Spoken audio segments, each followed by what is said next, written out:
अपनी sales girl को ढूंढने के लिए जाता है। तब वो देखता है ट्रेसी उसकी सेल्स गर्ल एक दूसरे काउंटर पर जाकर गेम खेल रही थी। तब हैंक ट्रेसी से कहता है, ट्रेसी तुम यहाँ पर क्या कर रही हो? तब ट्रेसी कहती है, हैंक शांत हो जाओ, ये गेम काफी अच्छा है, इस गेम का नाम क्या है? तब उस काउंटर पर खड़ा हुआ आदमी कहता है, इस गेम का नाम टेट्रिस है। अपनी सेल्स गर्ल के कहने पर हैंक भी उस गेम को खेल कर देखता है और गेम को खेलते ही हैंक उस गेम में खो जाता है। आगे हैंक उस बैंक मैनेजर से मिलता है जो कि उसे बिजनेस बढ़ाने के लिए पैसा दिया करता था और हैंक एडी को कहता है, आज से पहले मैंने ऐसा गेम कभी नहीं खेला, टेट्रिस गेम बहुत ही ज्यादा एडिक्टिव है। उस काउंटर पर खड़े हुए आदमी से मैंने पूछा था, इस गेम के किसके पास है? तब उसने मुझसे कहा, इस गेम के world wide right mirror soft company के पास है, पर यह गेम अभी तक भी जापान में अवेलेबल नहीं है। हम इस गेम के जापान के राइट खरीद सकते हैं। तब एडी कहता है, तुमने पहले भी एक गेम के लिए इस बैंक से पैसा लिया है, तुम्हारा पहले ही फेल हो चुका है और अब तुम दूसरे गेम के लिए बैंक से पैसा मांग रहे हो। तब हैंक कहता है, लेकिन एडी टेट्रिस गेम बहुत ही डिफरेंट है, ये ऑलरेडी रशिया में हिट हो चुका है। इस गेम को रशिया में रहने वाले एलेक्सी पाजिताव ने 4 साल पहले डिजाइन किया था। एलेक्सी रशिया में गवर्नमेंट के लिए प्रोग्रामर का काम करता है। एक रात घर लौटते हुए उसकी नजर एक दुकान पर लगे पैम्पलेट पर पड़ी और उसे एक गेम बनाने का आइडिया आया और उसने एक गेम बनाया जिसमें ब्लॉक ऊपर से गिरते ही उन्हें हमें जमाना होता है। आगे एलेक्सी और उसके ऑफिस में काम करने वाले लोग उस गेम को फन के लिए खेलने लगे और आगे उसने उस गेम को कॉपी करके रशिया में कई लोगों को बांट दिया और ये गेम पूरे रशिया में तेजी से फैल गया। पर वो देश सोवियत यूनियन है, उसमें कुछ भी आसान नहीं होता। और 2 साल पहले इस कहानी में रॉबर्ट स्टेन नाम के आदमी की एंट्री होती है। रॉबर्ट स्टेन जो कि लंदन में रहता है, वो यूरोप में सभी और घूमकर गेम्स को सस्ते दामों में खरीद लेता है और उसके बाद उन गेम्स को काफी ज्यादा कीमत में बड़ी कंपनी को बेचता है। रॉबर्ट की नजर भी एक आदमी पर पड़ जाती है जो कि टेट्रिस गेम खेल रहा होता है और रॉबर्ट एलेक्सी के ऑफिस में कई भेजने लगता है। तब एलेक्सी का बॉस एलेक्सी को एक फैक्स दिखाते हुए कहता है, इस रॉबर्ट नाम के आदमी के हमें कई सारे फैक्स लगातार आ रहे हैं। तब एलेक्सी उस लेटर को पढ़कर कहता है, रॉबर्ट मेरा गेम खरीदना चाहता है, क्या मुझे इजाजत है इस गेम को बेचने की? तब एलेक्सी का बॉस कहता है, इससे लिए तुम्हें हमारे बॉस से एलोर में बात करना चाहिए। आगे हमें एलोर नाम की गवर्नमेंट बिल्डिंग दिखाई जाती है जहां से एलेक्सी के बॉस का ही बॉस निकोलाई रॉबर्ट स्टेन को एक फैक्स भेजता है जिसमें लिखा हुआ था कि वो लोग $10,000 में टेट्रिस गेम के world wide personal computer right बेचने के लिए तैयार है। इस फैक्स को देखकर रॉबर्ट स्टेन खुश होता है और वो रशियन लोगों के साथ डील कर लेता है। आगे रॉबर्ट स्टेन लंदन में रहने वाले रॉबर्ट मैक्सवेल से जाकर मिलता है जो कि मिरर सॉफ्ट कंपनी का मालिक होता है। मैक्सवेल स्टेन को अपने बेटे केविन से मिलाता है जो कि अब मिरर सॉफ्ट कंपनी का सीईओ बन चुका था और रॉबर्ट मैक्सवेल और रॉबर्ट स्टेन के बीच उस गेम को लेकर डील हो जाती है। आगे हैंक एडी को कहता है, और मैं कल ही निंटेंडो कंपनी में गया था और वहां मैं कंपनी के सीईओ हिरोशी से मिला। आगे हैंक हिरोशी को फ्लॉफी में टेट्रिस गेम देता है और हिरोशी को भी टेट्रिस गेम खेलकर काफी अच्छा लगता है और हिरोशी हैंक को कहता है, मैं तुम्हारे गेम के राइट $5 लाख में खरीदना चाहता हूँ। पर हैंक उन्हें वो गेम बेचने से मना कर देता है। हैंक का इस गेम को लेकर विजन काफी बड़ा था। हैंक निंटेंडो कंपनी से इस गेम को ज्यादा से ज्यादा लोगों तक पहुंचाने के लिए पार्टनरशिप चाहता था। आगे हैंक एडी को इस सारी कहानी बताकर कहता है, मुझे $3 मिलियन चाहिए, जिसमें से $2 मिलियन मैं निंटेंडो कंपनी को दूंगा जो हमारे लिए कंसोल बनाएंगे और 1 मिलियन से हम आर्केड मशीन खरीद कर पूरे जापान में लगाएंगे जिसके अंदर लोग कैश पैसा डालकर गेम खेलेंगे। तब एडी कहता है, तो इसके लिए तुम्हें तुम्हारा घर बैंक के पास गिरवी रखना होगा। आगे हैंक इस बारे में अपनी वाइफ अकेमी से डिस्कस करता है। हैंक के अंदर इतना आत्मविश्वास देखकर अकेमी उन पेपर्स पर साइन कर देती है। आगे हमें रशिया में मॉस्को शहर बताया जाता है जहां पर एलेक्सी अपने बच्चों के साथ टेनिस गेम खेल रहा होता है। तभी वहां पर एलेक्सी से आकर वैलेंटिन टिर्फिनाव नाम का आदमी मिलता है और वो कहता है, मैं वैलेंटिन टिर्फिनाव हूँ सेंट्रल कमेटी कम्युनिस्ट पार्टी से। मैं उस आदमी से मिलने के लिए बहुत उत्सुक था जिसने सोवियत यूनियन को करीब करीब बर्बादी कर दिया था। तुमने जो गेम बनाया था उसे गवर्नमेंट ऑफिसर वर्किंग आवर में खेला करते थे जिससे हमारे देश को काफी नुकसान हो रहा था, पर हमने अब एक प्रोग्राम बनाकर उस गेम को सारे पीसी से ब्लॉक कर दिया है। ऐसा कहकर वैलेंटिन अपने आदमियों के साथ वहां से चला जाता है। मूवी में आगे केविन मैक्सवेल हैंक को कॉल करता है और वो कहता है, मैं केविन मैक्सवेल बोल रहा हूँ, मिरर सॉफ्ट कंपनी का सीईओ। मैंने आपको कॉल किया है क्योंकि मैंने सुना है आपने जापान में टेट्रिस गेम के पीसी वीडियो गेम और आर्केड के राइट लिए हैं। तब हैंक कहता है आपने सही सुना है। ये सुनकर केविन कहता है लेकिन हमने इस गेम के जापान के आर्केड राइट सेगा कंपनी को बेचे हैं। तब हैंक कहता है लेकिन मैंने आपके आदमी से लॉस वेगस में इसके राइट खरीदे हैं और हमने कॉन्ट्रैक्ट भी साइन किया है। तब केविन कहता है हमारी कंपनी का कोई भी मिडिलमैन इस तरह से राइट नहीं बेच सकता। तब हैंक कहता है इस तरह से तो मैं बैंकक्रप्ट हो जाऊंगा। केविन कहता है मुझे इससे कोई मतलब नहीं और वो फोन कट कर देता है। ये सुनकर हैंक अपनी वाइफ को कहता है हमने आर्केड राइट खो दिए है। आगे हैंक वापस निंटेंगो कंपनी के सीईओ हिरोशी से मिलने जाता है और वो उन्हें कहता है केविन मैक्सवेल मिररसॉफ्ट का सीईओ हमें आर्केड राइट बेचने से मना कर चुका है, क्या आप इस वक्त मेरी कोई मदद कर सकते हैं। तब हिरोशी कहता है आपको सिएटल में निंटेंगो कंपनी के कलीग से मिलने जाना चाहिए, वो आपकी इस काम में मदद करेंगे। तब हैंक अमेरिका स्थित सिएटल में निंटेंगो कंपनी के वर्कर से मिलने जाता है और वो वहाँ पर हावर्ड लिंकन और मिनोरी से मिलता है जो अमेरिका में निंटेंगो कंपनी का कामकाज देखा करते थे। तब हावर्ड लिंकन हैंक को पेपर पर साइन करने के लिए कहता है। तब हैंक कहता है लेकिन साइन किस लिए। तब हावर्ड लिंकन कहता है क्योंकि जो अभी हम तुम्हें दिखाने वाले हैं वो पूरी दुनिया में अभी तक सिर्फ 10 ही लोगों ने देखा है और हम नहीं चाहते कि हमारे प्रोडक्ट का डिजाइन लीक हो। साइन करने के बाद वो लोग हैंक को हैंड हेल्ड गेमिंग कंसोल दिखाते हैं और उस गेम डिवाइस को देखकर हैंक आश्चर्यचकित रह जाता है क्योंकि इससे पहले इतना छोटा गेम डिवाइस कभी भी नहीं बनाया गया था। हैंक उस गेम डिवाइस में मारियो गेम खेलकर देखता है और उसे गेम खेलने में काफी मजा आ रहा था। तब हैंक पूछता है इस गेम डिवाइस में मारियो गेम इंस्टॉल करके बेचा जाएगा। मिनेरू कहता है हाँ बिल्कुल, क्योंकि मारियो हमारा बेस्ट ब्रांड है। यह सुनकर हैंक को एक आइडिया आता है और वो अपने सूटकेस से एक फ्लॉपी निकालकर उस गेम डिवाइस में टेट्रिस गेम को इंस्टॉल कर देता है। मिनेरू उस गेम डिवाइस में टेट्रिस गेम को खेलकर देखता है तो उसे बहुत ही मजा आता है। आगे हैंक हॉवर्ड और मिनेरू को कहता है यदि हम इस गेम डिवाइस में मारियो गेम इंस्टॉल करके बेचेंगे तो शायद हम कुछ हजार ये डिवाइस बेच पाएंगे, पर यदि हमें ये गेम डिवाइस करोड़ों लोगों तक पहुंचाना है तो हमें इसमें टेट्रिस गेम इंस्टॉल करके बेचना होगा। हॉवर्ड और मिनेरू को हैंक का ये आइडिया काफी अच्छा लगता है और मिनेरू कहता है क्या तुम टेट्रिस गेम के राइट ला सकते हो। आगे हैंक लंदन में केविन मैक्सवेल से मिलने उसके ऑफिस में जाता है। तब वहाँ पर रॉबर्ट स्टेन, रॉबर्ट मैक्सवेल और केविन मैक्सवेल मौजूद थे और केविन स्टेन से बहस कर रहा था कि तुमने सोवियत यूनियन से टेट्रिस गेम के सारे राइट क्यों नहीं खरीदे। तब स्टेन केविन से कहता है सोवियत यूनियन वाले पागल नहीं है, उन्हें पता है कि उनका गेम कितना फेमस हो रहा है, इसलिए उन्होंने आर्केड राइट के लिए मुझसे मिलने से मना कर दिया क्योंकि मैंने उनसे पिछली बार राइट खरीदे थे पर मैंने उन्हें पैसा नहीं दिया और मैं उन्हें पैसा कहां से दूं जबकि आपने मुझे पैसा नहीं दिया। तभी सेक्रेटरी आकर उन्हें कहती है हैंक रॉजर आपसे मिलने आए हैं। तब रॉबर्ट मैक्सवेल उन्हें अंदर बुलाता है और हैंक वहाँ पर आकर उन्हें कहता है मैं टेट्रिस के हैंड हेल्ड राइट की बात करने आया हूँ, क्या उसके राइट आपके पास है। तब केविन कहता है टेट्रिस गेम के सारे राइट मिस्टर रॉबर्ट स्टेन के पास है। यह सुनकर हैंक कहता है ये तो बहुत ही अच्छी बात है, इसलिए मैं मिस्टर स्टेन से टेट्रिस गेम के हैंड हेल्ड राइट खरीदने आया हूँ। तब केविन कहता है लेकिन निंटेंगो कंपनी के पास तो कोई हैंड हेल्ड डिवाइस है भी नहीं, तो आप उसके राइट्स क्यों खरीदना चाहते हो। फिर भी हम इस बारे में विचार करेंगे और केविन हैंक को वहाँ से जाने के लिए कहता है। अभी तक मिररसॉफ्ट कंपनी को भी हैंड हेल्ड डिवाइस के बारे में कुछ भी जानकारी नहीं थी, पर हैंक अपनी आंखों से हैंड हेल्ड डिवाइस देखकर आया था और वो समझ चुका था कि हैंड हेल्ड डिवाइस ही टेट्रिस गेम का फ्यूचर है, इसलिए वो मिररसॉफ्ट कंपनी से हैंड हेल्ड डिवाइस के राइट खरीदने आया था। आगे रॉबर्ट स्टेन वहाँ से बाहर निकलता है, तब हैंक भी वहाँ पर उसका इंतजार कर रहा था। तब हैंक कहता है मैं आपको टेट्रिस गेम के हैंड हेल्ड राइट के लिए $25,000 दे सकता हूँ। ये सुनकर डेविड स्टेन विचार में पड़ जाता है।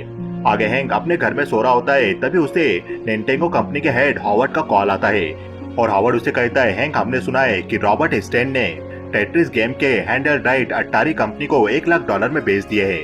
ये सुनकर हैंक कहता है यदि स्टेन ने ऐसा किया है तो उसने हमसे ही बड़ा धोखा मिररसॉफ्ट कंपनी को दिया है। दूसरी तरफ मिररसॉफ्ट कंपनी का सीईओ केविन भी स्टेन से जाकर मिलता है और वो कहता है तुमने इस गेम के हैंडल राइट अटारी कंपनी को बेच दिए, अब मैं इस गेम के राइट के बारे में रशियन लोगों से खुद डील करूंगा।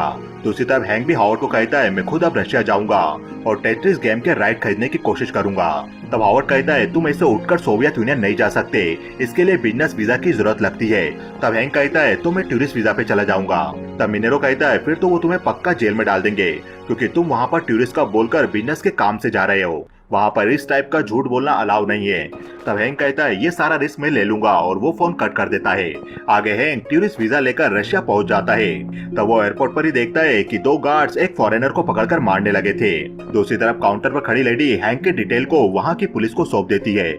आगे हैंक अपने होटल में पहुंचता है और वहाँ पर एलोर्ग नाम की गवर्नमेंट बिल्डिंग के बारे में पूछता है, पर वो लेडी हैंक को उसके कमरों की चाबी देकर कुछ भी बताने से ना कह देती है। आगे हैंक से वहाँ पर शाशा नाम की लड़की मिलती है और वो हैंक से कहती है मैं आपको माउस को घुमा सकती हूँ और मैं इंग्लिश भी जानती हूँ, इसलिए आपके ट्रांसलेट करने में भी हेल्प करूंगी।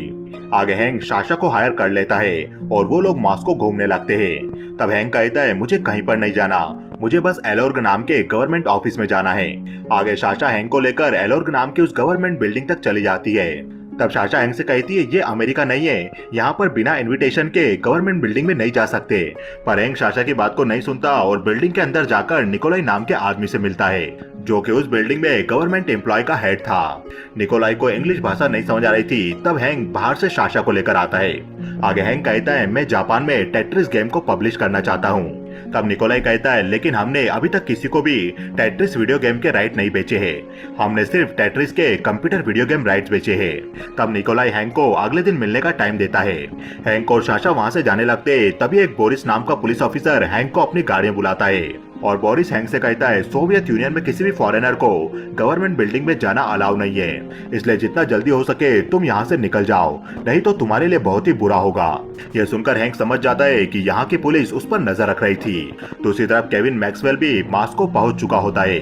तब वहाँ पर उससे वैलेंटिन मिलता है और वो केविन को कहता है मेरा नाम वैलेंटिन है और मैं फॉरेन ट्रेड डिपार्टमेंट में हूँ, आप यहाँ पर टेट्रिस गेम के लिए आए हो और मैं आपका यह काम करवा सकता हूँ। अगले दिन हैंक वापस साशा को लेकर निकोलाई से मिलने एल्गोर बिल्डिंग में जाता है और इस बार निकोलाई अपने साथ एलेक्सी को भी लाया था। निकोलाई हैंक को एलेक्सी से मिलवाता है और उन्हें कहता है इन्होंने टेट्रिस गेम इन्वेंट किया है। तभी वहाँ पर वैलेंटिन पुलिस ऑफिसर बोरिस के साथ आ जाता है और वो हैंक को कहता है आप यहाँ पर टूरिस्ट वीजा पर आए हो पर अपना बिजनेस का काम देख रहे हो। दूसरी बात आप टेट्रिस गेम को पब्लिश करने की बात कर रहे हो, पर टेट्रिस गेम तो रशिया की प्रॉपर्टी है और रशिया की नजर में ये भी एक क्राइम है, इसलिए मैं सोच रहा था कि आपको वापस अपने घर चले जाना चाहिए और टेट्रिस गेम को हमेशा के लिए भूल जाना चाहिए। ऐसा कहकर वैलेंटिन निकोलाई को अपने साथ लेकर वहाँ से चला जाता है। तो वहाँ पर एलेक्सी खड़ा हुआ था। तब हैंक उसे कहता है तुम्हारा गेम काफी ब्रिलियंट है, अगर तुम उस गेम के हैंडल राइट मुझे बेच दो तो तुम करोड़ों कमा सकते हो। तब एलेक्सी कहता है लेकिन यहाँ पर मुझे मेरे गेम के कोई भी पैसे नहीं मिलने वाले, गेम के राइट बेचकर जो भी पैसा मिलेगा यहाँ की सरकार को मिलेगा और यही कम्युनिज्म है, यहाँ पर मेहनत करने वालों को कुछ नहीं मिलता, सरकार और सरकार के अफसर लोगों से सब कुछ छीन लिया करते हैं। दूसरी तरफ वैलेंटिन निकोलाई को कहता है हैंक को हम जेल में डलवा देंगे और टेट्रिस गेम को खरीदने के लिए हमारे पास एक और बायर आया है, हम उससे डील करेंगे। आगे निकोलाई हैंक से बात करता है और हैंक उसे कहता है मैं यहाँ पर बस टेट्रिस गेम के हैंडहेल्ड राइट खरीदने आया हूँ, मैं पहले टेट्रिस गेम के आर्केड राइट मिररसॉफ्ट कंपनी से खरीदकर जापान में उसे पब्लिश करना चाहता था। यह सुनकर निकोलाई कहता है एक मिनट, मैं कुछ समझ नहीं पा रहा हूँ, हमने आज तक टेट्रिस गेम के सिर्फ पर्सनल कंप्यूटर राइट बेचे हैं, इसके अलावा हमने कभी कोई राइट नहीं बेचे, ना ही आर्केड मशीन्स के और ना ही हैंडहेल्ड के। यह सुनकर हैंक शॉक रह जाता है कि मिररसॉफ्ट कंपनी वाले उसे झूठ बोल रहे थे, उनके पास टेट्रिस गेम के सिर्फ पर्सनल कंप्यूटर राइट थे। तब हैंक कहता है तो मिररसॉफ्ट कंपनी आपके गेम के सारे राइट्स का दावा क्यों कर रही है? मिररसॉफ्ट कंपनी टेट्रिस गेम के video game right, handheld right और यहाँ तक कि आर्केड राइट भी दूसरी कंपनियों को बेच रही है, जबकि उनके पास इसका अधिकार भी नहीं है। क्या आप मुझे वो कॉन्ट्रैक्ट दिखा सकते हैं जो आपने साइन किया था? निकोलाई समझ जाता है कि उनके देश के साथ धोखा हो रहा है, इसलिए वो कॉन्ट्रैक्ट पढ़ने के लिए हैंक को दे देता है और निकोलाई केविन मैक्सवेल से मिलने जाता है जो उससे मिलने आया था। तभी उन्हें वहाँ पर रॉबर्ट स्टैंड भी दिखाई देता है जो कि गेम्स के राइट खरीदने आया था, पर निकोलाई उसकी बात को इग्नोर करके केविन से मिलने चला जाता है और निकोलाई केविन को हैंक की दी हुई फ्लॉपी देखकर कहता है आपको किसने ऑथराइज किया है कि आप टेट्रिस गेम के राइट्स को कंपनियों को बेचो? तब केविन कहता है मैं इसके बारे में ज्यादा कुछ नहीं जानता, मैं बस टेट्रिस गेम के हैंडहेल्ड राइट खरीदने आया हूँ। तब निकोलाई कहता है मैं आपसे इस बारे में कल बात करूंगा और निकोलाई वहाँ से चला जाता है। आगे निकोलाई हैंक के पास आता है और हैंक कॉन्ट्रैक्ट पढ़कर निकोलाई को कहता है इस कॉन्ट्रैक्ट के हिसाब से आपने स्टैन को टेट्रिस के वीडियो गेम राइट नहीं बेचे। हैंक निकोलाई को मैगजीन से पर्सनल कंप्यूटर और वीडियो गेम की इमेज दिखाते हुए कहता है। तब निकोलाई कहता है वीडियो गेम में कीबोर्ड नहीं है। ये सुनकर हैंक समझ जाता है कि निकोलाई इंग्लिश बोल सकता है, वो बस नाटक कर रहा था। तब हैंक कहता है आपने सिर्फ टेट्रिस गेम के कंप्यूटर राइट बेचे हैं, टेट्रिस गेम के वीडियो गेम राइट और आर्केड राइट अभी भी आपके पास है, पर स्टैन ने आपसे चुराकर उन राइट्स को दुनिया को बेच दिया। तब निकोलाई कहता है इन सब राइट्स की कीमत क्या होगी? हैंक कहता है तकरीबन $1.5 लाख। इतनी बड़ी रकम के बारे में सुनकर निकोलाई शॉक रह जाता है और आगे निकोलाई एक नया कॉन्ट्रैक्ट बनाकर रॉबर्ट स्टैन को देता है, जिसमें टेट्रिस गेम के आर्केड राइट के लिए $1.5 लाख की मांग की गई थी। तब स्टैन कहता है आपको ये नंबर्स किसने दिए? तब निकोलाई कहता है, और आपको आर्केड राइट बेचने के अधिकार किसने दिए? स्टैन समझ चुका था कि निकोलाई को सब कुछ पता चल चुका है और वो कहता है, मैं इस पूरे कॉन्ट्रैक्ट को पढ़कर साइन करने के बारे में डिसाइड करूंगा। आगे निकोलाई हैंक के पास जाकर उसे बाद में मिलने के लिए कहता है। आगे साशा, एलेक्सी और हैंक एलोर बिल्डिंग से बाहर निकल जाते हैं। तब हैंक एलेक्सी से कहता है, क्या तुम हमें अपनी कार में छोड़ सकते हो? आगे एलेक्सी साशा और हैंक को अपनी कार में लेकर जाने लगता है। तब हैंक एलेक्सी से अपनी दोस्ती बढ़ाने की कोशिश करने लगता है और वो एलेक्सी को अकेले मिलने के बारे में पूछता है। इस बात से एलेक्सी इनकार कर देता है। वो कहता है, हम लोग फोन पर बात कर सकते, तुम इस पर कॉल कर लेना। आगे हैंक अपने होटल रूम में जाकर उस पेपर को देखता है तो उस पर एलेक्सी का घर का एड्रेस लिखा हुआ था और एलेक्सी ने हैंक को अकेले 7 बजे मिलने के लिए बुलाया था। आगे रॉबर्ट मैक्सवेल मिररसॉफ्ट कंपनी का मालिक वैलेंटिन से बात करता है। तब रॉबर्ट मैक्सवेल कहता है, मैं तुम्हें $4 लाख दे सकता हूँ, ये मेरा फाइनल ऑफर है। इतना पैसा ना तुम्हें हैंक दे पाएगा और ना ही रॉबर्ट स्टेन दे पाएगा। तब वैलेंटिन इस डील को फाइनल कर देता है कि रॉबर्ट मैक्सवेल उसके स्विस अकाउंट में $4 लाख डालेगा और वो उनकी कंपनी को टेट्रिस गेम की डील दिलवा देगा। दूसरी तरफ हैंक चुपके से शाम को एलेक्सी के घर पर जाता है, जहाँ पर हैंक एलेक्सी और उसकी वाइफ के साथ डिनर करता है और आगे एलेक्सी हैंक को टेट्रिस का ओरिजिनल वर्जन दिखाता है जिसे उसने पहली बार कोडिंग करके डिजाइन किया था।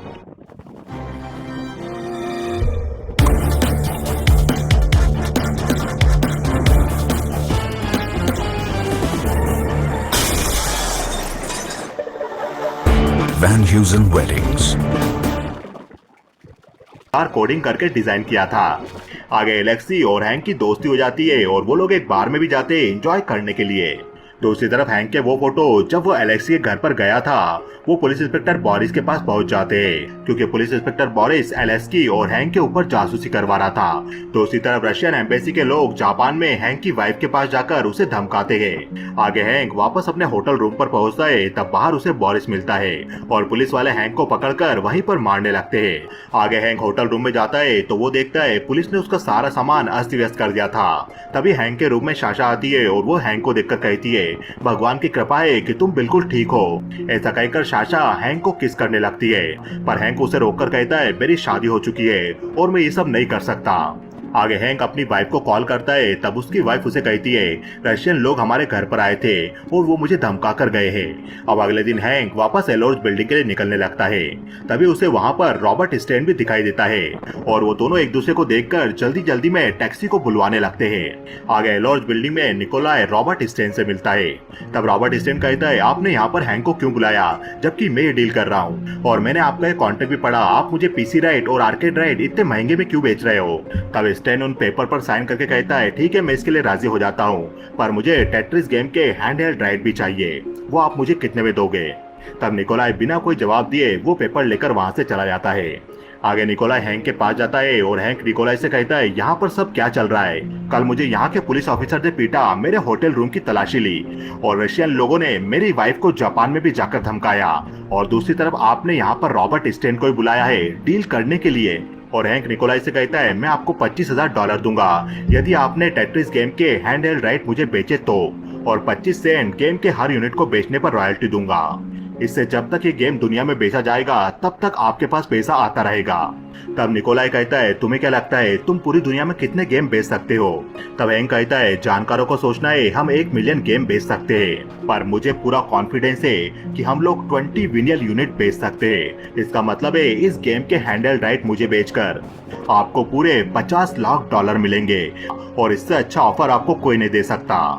यह सुनकर निकोलाई उस कमरे से चला जाता है। निकोलाई समझ चुका था कि हैंक का ऑफर काफी अच्छा था। आगे निकोलाई बाहर निकलता है तभी उसे वैलेंटिन मिल जाता है और वो कहता है, मैं सारी बातें सुन रहा था जो भी नेगोशिएशन आप कर रहे हो। तब निकोलाई कहता है, ये बस मैं सोवियत यूनियन की भलाई के लिए कर रहा हूँ। तब वैलेंटिन कहता है, यदि आप ये काम भलाई के लिए कर रहे हो तो स्टेट ने डिसाइड किया है कि टेट्रिस गेम के सारे राइट मिररसॉफ्ट को ही बेचे जाए। वैलेंटिन के दबाव में आकर निकोलाई केविन के पास में जाता है और केविन अपना ऑफर देते हुए कहता है, मैं एलोर्स को 1 हफ्ते के अंदर $1 मिलियन दूंगा अगर उन्होंने टेट्रिस गेम के हैंड हेल्ड राइट मुझे सौंप दिए तो। निकोलाई केविन को रॉयल्टी देने की भी बात कहता है पर वैलेंटिन उसे बीच में ही टोक देता है और मिररसॉफ्ट को डील देने के लिए कहता है। तब निकोलाई मजबूरन केविन के ऑफर को मान जाता है और निकोलाई पेपर पर साइन करते हुए कहता है, यदि मिररसॉफ्ट ने हमें $1 मिलियन एक हफ्ते के अंदर भेज दिए तो हम टेट्रिस के हैंडल राइट मिररसॉफ्ट को सौंप देंगे। केविन भी उस लेटर पर साइन कर देता है। आगे निकोलाई हैंक के पास जाकर उसे वहां से जाने के लिए कहता है और निकोलाई हैंक को अपने साथ बिल्डिंग के पीछे ले जाता है और निकोलाई हैंक को कहता है, हमने मिररसॉफ्ट को टेट्रिस के हैंडल राइट भेज दिए हैं। अगर उन्होंने एक हफ्ते में पैसा नहीं भेजा तो ये डील कैंसिल हो जाएगी, इसलिए इस लेटर पर साइन कर दो। जैसे ही डील कैंसिल होगी तुम्हारे ऑफर को मान लिया जाएगा। मैं तुम्हारे लिए रिस्क ले रहा हूँ, तुम इसके बारे में किसी को नहीं बताओगे। तब हैंक उस पेपर पर साइन कर देता है और निकोलाई हैंक को कहता है, अगर तुम्हें टेट्रिस गेम के world wide video game right चाहिए तो इसके लिए भी हम तुम्हारे साथ डील कर सकते हैं। तब हैंक कहता है, लेकिन वीडियो गेम राइट तो आपने स्टेन को बेच दिए। तब निकोलाई कहता है, नहीं, हमने रॉबर्ट स्टेन से वापस कॉन्ट्रैक्ट साइन करवाया है और उसमें हमने उसे कंप्यूटर गेम के राइट बेचे हैं। तब हैंक कहता है, आप मेरी इतनी मदद क्यों कर रहे हो? तब निकोलाई कहता है, मैं वही कर रहा हूँ जो मेरी कंट्री के लिए अच्छा है। आगे हैंक भागते हुए बाहर आता है। तब एलेक्सी भी उसका वहाँ पर इंतजार कर रहा था और वो लोग कैमरामैन को वहाँ से भागते हुए देखते हैं जिसने हैंक और निकोलाई के फोटो ले लिए थे। आगे एलेक्सी और हैंक दोनों कार में बैठ के जाने लगते हैं। आगे एलेक्सी उस टैक्सी को एक गवर्नमेंट बिल्डिंग के सामने रुकवाता है जहाँ पर वेलेंटिन और साशा आपस में बात कर रहे थे। तब एलेक्सी कहता है, साशा असल में केजीबी एजेंट है और हैंक के ऊपर नजर रखने के लिए वो उसका साथ दे रही थी। ये सब देखकर हैंक जापान के लिए निकल जाता है। दूसरी तरफ निंटेंगो कंपनी के हावर्ड और मिनेरो भी रॉबर्ट मैक्सवेल से मिलने उसके ऑफिस चले जाते हैं क्योंकि उन्हें पता चल चुका था रॉबर्ट मैक्सवेल को हैंडल राइट मिल चुके हैं। दूसरी तरफ रशिया में वेलेंटिन को भी पता चल चुका था कि निकोलाई ने उनके साथ गद्दारी करके हैंक को हैंडल राइट बेचने की कोशिश की, इसलिए वो लोग निकोलाई को मारने लगते हैं। आगे हैंक घर आता है, तभी उसे निकोलाई के नाम से एक फैक्स आता है जिसमें लिखा हुआ था, हैंक तुम्हारे साथ जो टेट्रिस गेम की डील की गई है वो टर्मिनेट कर दी गई है। और उसके साथ ही हैंक को उसका फोटो भेजा जाता है जिसमें साशा उसे किस कर रही थी। वेलेंटिन के आदमी निकोलाई के नाम से ये फैक्स भेजकर हैंक को ब्लैकमेल कर रहे थे, इसलिए हैंक काफी गुस्सा होता है। तभी वहाँ पर उसकी वाइफ आ जाती है और वो पूछती है, तुम्हें क्या हुआ? तब हैंक कहता है, ना ही हमें टेट्रिस गेम के हैंडल राइट मिले, ना ही वीडियो गेम राइट, और अब निंटेंगो भी हम पर फ्रॉड का केस कर सकता है और हमारे हाथ से हमारे घर भी जा सकता है। मैं सब कुछ ठीक करने की कोशिश कर रहा था पर सब कुछ बर्बाद हो गया। दूसरी तरफ रशिया में निकोलाई एलेस्की के घर पर जाता है और निकोलाई एलेस्की से कहता है, मैंने मेरी कंट्री की पूजा की है पर अब आगे मैं कुछ नहीं कर सकता। मुझे शायद मेरी जॉब से भी निकाल दिया जाएगा और चोर साबित कर दिया जाएगा। टेट्रिस गेम के राइट मिररसॉफ्ट के पास चले जाएंगे पर तुम अभी भी सब कुछ ठीक कर सकते हो। ये लेटर हैंक रॉजर को फिक्स कर देना, वो सब कुछ संभाल लेगा। अब अगले दिन एलेक्सी अपने गवर्नमेंट ऑफिस में होता है। तभी वो एक सिगरेट पीकर डस्टबिन में डाल देता है जिससे वहाँ पर आग लग जाती है। टेबल पर बैठी लेडी आग को बुझाने लगती है और तभी फैक्स मशीन से एलेक्सी मौका पाकर वो लेटर हैंक को फैक्स कर देता है। हैंक अपने घर में होता है और वो लेटर पढ़ता है जिसमें लिखा हुआ था कि टेट्रिस गेम के हैंडल राइट के बदले मिररसॉफ्ट कंपनी को $1 मिलियन भेजने थे एक हफ्ते में, जो उन्होंने अब तक नहीं भेजे, इसलिए उनकी डील कैंसिल होने वाली है। दूसरी तरफ केविन मैक्सवेल भी अपने पिता के पास जाता है। तब केविन कहता है, हमारे अकाउंट में $1 मिलियन भी नहीं है, मुझे टेट्रिस गेम के लिए रशियन को पे करना था। अगर हमने उन्हें पे नहीं किया तो ये डील कैंसिल हो जाएगी। डैड, क्या हमारे पास पैसा नहीं है? तब रॉबर्ट मैक्सवेल कहता है, तुम चिंता मत करो, हमारे पास बहुत पैसा है। आगे है निंटेंगो कंपनी में जाकर हावर्ड और मिंडो से मिलकर उन्हें वो लेटर दिखाता है। उस लेटर में लिखा हुआ था कि एलोर्ग ने टेट्रिस गेम के राइट अभी तक किसी को नहीं बेचे हैं। तब हैंक कहता है, जो मिररसॉफ्ट ने एलोर्ग के साथ कॉन्ट्रैक्ट किया था वो कल खत्म हो जाएगा, इसलिए टेट्रिस के वीडियो गेम राइट और हैंडहेल्ड राइट हम खरीद सकते हैं। अब आप दोनों अपनी चेकबुक उठाओ और मेरे साथ मॉस्को चलो। अब आगे वो तीनों डील करने के लिए रशिया चले जाते हैं और इंस्पेक्टर बोरिस को भी एयरपोर्ट सिक्योरिटी से ये पता चल जाता है। आगे हैंक, हावर्ड और मिनेरो एलोर्ज बिल्डिंग में पहुंच जाते हैं और इस बार निकोलाई के साथ साशा भी आती है जो निकोलाई पर नजर रख रही थी। तब मिनेरो निकोलाई को अपनी कंपनी का ऑफर देता है जिसमें वो टेट्रिस गेम और हैंडहेल्ड को 1 यूनिट बेचने पर एलोर्ज को $1 रॉयल्टी देने के लिए तैयार थे। ये सुनकर निकोलाई उन्हें हाँ कहने लगता है पर तभी साशा उन्हें रोक लेती है। तब साशा कहती है, लेकिन टेट्रिस रशियन गवर्नमेंट की प्रॉपर्टी है और इस कॉन्ट्रैक्ट के बारे में सोचने के लिए हमें एक नाइट का समय चाहिए होगा, ये प्रोटोकॉल है। दूसरी तरफ वेलेंटिन रॉबर्ट मैक्सवेल को कॉल करके उससे $5 मिलियन अपने स्विस बैंक अकाउंट में डलवाने के लिए कहता है और वेलेंटिन कहता है, और इसी के साथ तुम्हें $1 मिलियन एलोर्ज को भी देने होंगे जो तुम्हारे बेटे ने डील साइन करते समय डन किया था। वैलेंटिन रॉबर्ट मैक्सवेल से $5 मिलियन की घूस मांग रहा था टेट्रिस गेम के राइट उसे सौंपने के लिए। ये सारी बातें साशा भी सुन रही थी और वो वैलेंटिन को कहती है हैंक का ऑफर काफी अच्छा है, इससे सोवियत यूनियन की स्थिति मजबूत होगी। तब वैलेंटिन कहता है मुझे सोवियत यूनियन के साथ साथ अपने बारे में भी सोचना पड़ता है। दूसरी तरफ रॉबर्ट मैक्सवेल से केविन आकर कहता है निंटेंडो कंपनी के लोग रशियन लोगों से डील करने गए हैं टेट्रिस गेम के हैंडल राइट और वीडियो गेम राइट के लिए। तब रॉबर्ट मैक्सवेल कहता है लेकिन वो तो स्टेन के पास है। तभी वहाँ पर स्टेन भी आ जाता है और वो केविन मैक्सवेल को एक पंच मारते हुए कहता है तुम मेरी पीठ पीछे रशिया गए थे उनसे टेट्रिस की डील करने, तब इलोर के लोगों ने मेरा कॉन्ट्रैक्ट चेंज करवाकर मुझसे साइन करवा ली। उन्होंने इस बार कॉन्ट्रैक्ट में वीडियो गेम की जगह कंप्यूटर गेम लिख दिया है। ये देखकर रॉबर्ट मैक्सवेल उस कॉन्ट्रैक्ट को पढ़ने लगता है और केविन और स्टेन के बीच फाइट होने लगती है। आगे स्टेन मैक्सवेल फैमिली को झूठा बताते हुए वहाँ से चला जाता है। तब रॉबर्ट मैक्सवेल अपने आर्मी से कहता है जल्दी जेट निकालो, हम मॉस्को जाएंगे। और मॉस्को पहुंचकर रॉबर्ट और केविन वहाँ के जनरल सेक्रेटरी से मिलते हैं। वो उन्हें शिकायत करते हैं कि उन्होंने रशियन गेम को $5 मिलियन में खरीदने की डील की थी, पर रशिया ने अभी तक गेम के राइट उन्हें नहीं सौंपे। तब जनरल सेक्रेटरी कहता है मैं आपकी बात को समझ सकता हूँ, पर रशिया में सब कुछ चेंज हो रहा है। यहाँ के लोग कम्युनिज्म को छोड़कर फ्रीडम चाहते हैं। मैं देखता हूँ मैं इसमें क्या कर सकता हूँ। दूसरी तरफ एलोर बिल्डिंग में निकोलाई के सामने डेविड मैक्सवेल और केविन मौजूद होते हैं और डेविड मैक्सवेल निकोलाई को उनकी डील पर साइन करने के लिए कहता है। तभी वहाँ हैंक, रॉबर्ट और मिनेरू भी आ जाते हैं और हैंक निकोलाई को कहता है इनसे काफी अच्छा हमारा ऑफर है, इसलिए इस पर साइन करो।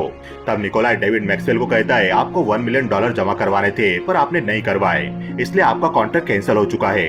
तब वहीं खड़ा केविन कहता है डैड इन्हें पैसे दे क्यों नहीं देते। तब रॉबर्ट मैक्सवेल इस बात पर कोई भी जवाब नहीं देता।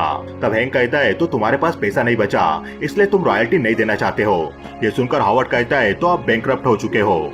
ये सारी बातें सुनकर निकोलाई हैंक के ऑफर पर साइन करने लगता है। तब डेविड मैक्सवेल उसे रोकता है तो निकोलाई उसे पंच मार देता है और निकोलाई हैंक के ऑफर पर साइन करके उन्हें जल्दी से वहाँ से जाने के लिए कहता है। वो तीनों वहाँ पर आ जाते हैं। तब वहाँ पर वैलेंटिन भी आ जाता है और वो डेविड मैक्सवेल से पूछता है यहाँ पर क्या हुआ।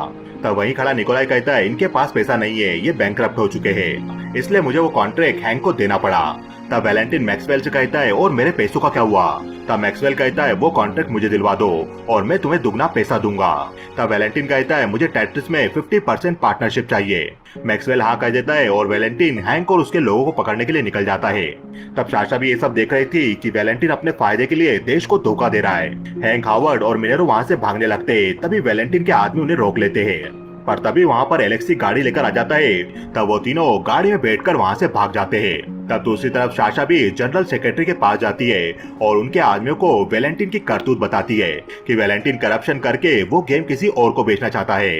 ये सुनकर जनरल सेक्रेटरी साशा को देखने लगता है। वैलेंटिन और उसके लोग भी एलेक्सी की गाड़ी के पीछे पड़ गए थे, पर एलेक्सी काफी तेज गाड़ी भगा रहा होता है और किसी तरह एक्सीडेंट से बचते बचाते एलेक्सी उन तीनों को एयरपोर्ट तक छोड़ देता है। आगे हैंक काउंटर पर जाकर एरोप्लेन के टिकट्स लेता है और वो वहाँ से जाने लगते हैं, पर एलेक्सी उनके साथ जाने से मना कर देता है। तब वहाँ पर वैलेंटिन और उसके आदमी पहुंच जाते हैं और वो हैंक को देख लेते हैं। ये देखकर हैंक, हावर्ड और मिनेरू वहाँ से भागने लगते हैं और अपनी फ्लाइट में चले जाते हैं। दूसरी तरफ वैलेंटिन के आदमी भी टोक्यो जाने वाली फ्लाइट के अंदर चले जाते हैं, पर उसे फ्लाइट के अंदर हैंक और उसके साथ वाले कहीं दिखाई नहीं देते। तभी वैलेंटिन देखता है कि वहाँ से एक और प्लेन उड़ने के लिए तैयार होता है और वैलेंटिन और उसके लोग उस प्लेन को रोकने के लिए जाने लगते हैं, पर तभी साशा और रशियन पुलिस के लोग आकर वैलेंटिन को गिरफ्तार कर लेते हैं। साशा कहती है जनरल सेक्रेटरी ने तुम्हें गिरफ्तार करने का ऑर्डर दिया है, आपने रशियन गवर्नमेंट के साथ करप्शन किया इस इल्जाम में। ये सुनकर वैलेंटिन काफी गुस्सा होता है कि उसके करे कराए पर पानी फिर गया और अब वो जेल में भी जाने वाला है। दूसरी तरफ हैंक और उसके साथ वाले ज्यूरिख जाने वाली फ्लाइट में बैठ गए थे और उनकी फ्लाइट ने उड़ान भर ली थी। ये जानकर हैंक चैन की सांस लेता है। अब आगे हमें न्यूज बताई जाती है कि निंटेंडो का हैंडहेल्ड गेम दुनिया में काफी फेमस हो रहा था, हर कोई उसे एक दूसरे को गिफ्ट कर रहा था और हॉलिडे सीजन में इस गेम के 110 मिलियन यूनिट बेच दिए गए थे और तब भी इसकी डिमांड नीचे गिरने के लिए तैयार नहीं थी। दूसरी तरफ रशिया में भी कम्युनिस्ट पार्टी हट जाती है और वहाँ पर न्यू गवर्नमेंट फॉर्म हो जाती है। एलेक्सी भी इस न्यूज को देख रहा था, तभी उसकी वाइफ उसे एक बॉक्स लाकर देती है, जो बॉक्स हैंक ने भेजा था जिसमें हैंडहेल्ड गेम का एक पीस था। उस बॉक्स के पीछे एलेक्सी की फैमिली के लिए सैन फ्रांसिस्को के टिकट भी थे। आगे एलेक्सी अपनी फैमिली को लेकर सैन फ्रांसिस्को निकल जाता है और हैंक वहाँ पर उसे देखकर उसे गले लगा लेता है। आगे हैंक और एलेक्सी मिलकर एक टेट्रिस कंपनी ओपन करते हैं और रॉबर्ट मैक्सवेल ने अपनी कंपनी के पेंशन फंड से $900 मिलियन चुराए थे, जिसकी रकम ब्याज के साथ $5 बिलियन हो गई थी। और एक दिन अचानक रॉबर्ट मैक्सवेल की मिस्टीरियस डेथ हो गई। केविन मैक्सवेल को भी अरेस्ट कर लिया गया क्योंकि उसे भी पेंशन घोटाले में शामिल पाया गया। टेट्रिस गेम के अब तक आधे बिलियन यूनिट सेल किए गए और ये दुनिया का उस समय का